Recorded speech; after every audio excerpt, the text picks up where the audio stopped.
Yeah, I was going to ask about brain surgery, just touching on that. How is that for you? Yeah, so I think that brain surgery was one of those things where I was sort of like, oh my goodness, like this is happening, what is going to happen after this? How am I going to be impacted? I wasn't educated. All I knew was that, one of my tumors in my brain, it needed to come out, and it needed to come out as soon as possible.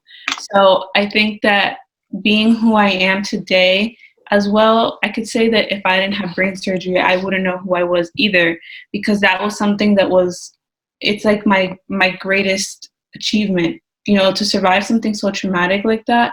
A lot of people don't come out of that so lucky and so blessed. And I think that going through that and now being so healthy today is something it's just amazing. It's something that I had to do. It's something that I had to face. I couldn't go around it. I couldn't wait a year for it to be done.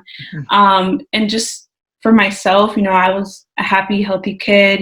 I did everything my sister did.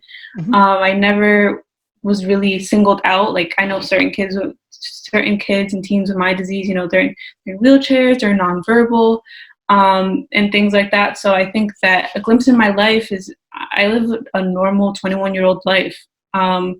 Anything you could really mention, I can't tell you that I don't do, except now during the coronavirus. All I do is I'm home, but I drive. I had a job before this. I was going to school. I was successful in school this semester as well. I go out and exercise. I can eat all the same things.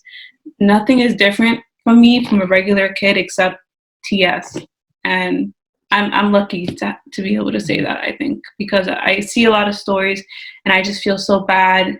But then I think, it's not about feeling bad. It's just some of us are just different, and it's something that we all have to accept, but we shouldn't all have different mentalities of who we are, because like I said, like, it shouldn't define you. It's just part of you. So I think that's the biggest thing for me.